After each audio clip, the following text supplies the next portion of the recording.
Welcome back to Battlefield 2042. In this video I want to talk to you about even more problems coming into the game after updates. Just quickly before we jump into this one, if you are not currently subbed to the channel, make sure you do turn notifications on. Don't forget to leave a like if you enjoyed the video, and if you want to support me further as a creator, then check out the links in the description. So, we received an incredibly vague update. When I say incredibly vague, we had a tweet saying we've just released a small hotfix for the game which is going to address stability issues.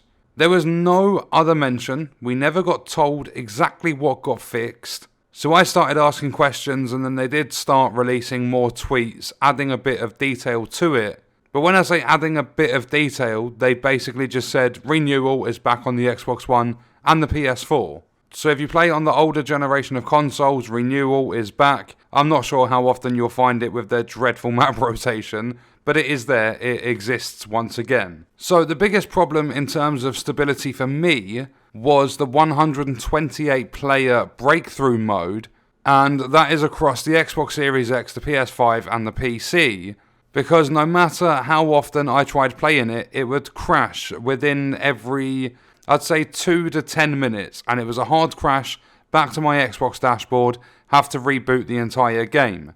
And oftentimes it had put me back in the exact same match. So from my experience of playing since this hotfix, they have fixed that issue. It hasn't crashed for me, and I played a few games of breakthrough. However, it all started because they released a patch to fix stability. They made the stability even worse somehow, had to remove an entire map off the older gen consoles, and then they took forever to release a hotfix, which they finally fixed. But with that, they've messed up stability in other areas. Unless this is old and it's just still happening, they haven't paid attention to this part of it. But then I would think if you're working on stability, it would be in general across the entire game, and that would include things like performance.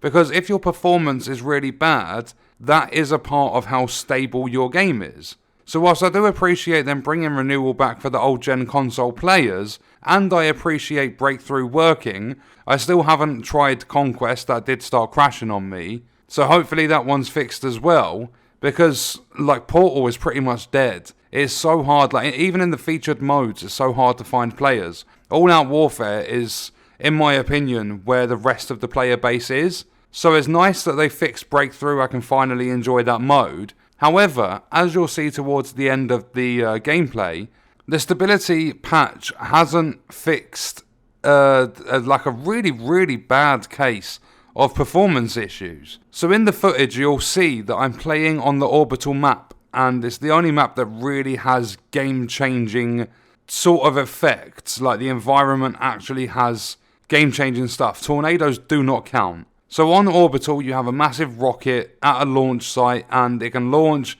but before it launches, as it's getting ready, you can blow it up and actually explode the rocket. So I was playing on Orbital, final objective, everything prior worked perfectly. I had issues with dying, but I'm a bad Battlefield player.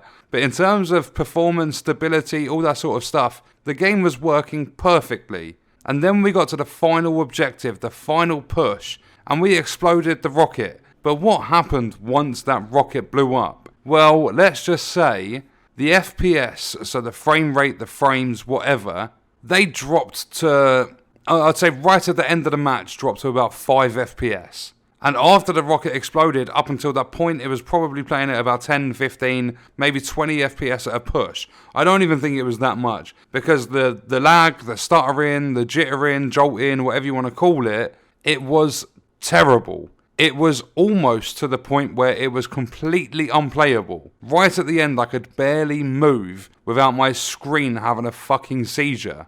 So as I said, I totally appreciate them putting out the hotfix. The communication could be so much better. They didn't even announce that they're working on the hotfix. I thought the upcoming patch in March was the next thing they were working on to implement their stupidly designed scoreboard. But they released the hotfix unannounced as far as I'm aware, and I appreciate them fixing some things, but I don't know if it was this update, or if it was the one before, or if it's been there since launch. But on the 128 player breakthrough mode, when you're on Orbital, that final objective, just try and not blow the rocket up, because it brings out so many performance issues. It's horrible. In an ideal sort of scenario, Battlefield should be getting these updates out a lot more regular and fixing things a lot faster, because the game is a live service. They should be doing weekly maintenance and stuff to actually have this game working, but they're not doing anything like that at all. We all know about the Season 1 delay. We all know about the scoreboard being delayed. I mean, how long does it take to make a scoreboard? It's not the case of them delaying it because they've not had much longer than a month. It's not because they've only started on it like after the game come out. They've had the entire development cycle to get this scoreboard created. They just never wanted to bother before the game come out, and they haven't put enough effort in to complete it since the game has released. But yeah, in terms of stability, Orbital, when you blow the rocket up on the 128 player mode for breakthrough, it's so unenjoyable. There is nothing to enjoy whatsoever because the performance dips so low, it's almost unplayable. But what we're going to do is leave the video there. Let me know your thoughts and stuff in the comments, and if you have played this, then let me know what it's been like for you. And that's across the entire thing, so playing Renewal on the old gen consoles, playing Breakthrough or even Conquest in All Out Warfare on the current gen consoles and PC. Let me know all of that good stuff in the comments, and I'll see you in the next one. I hope you guys enjoyed it.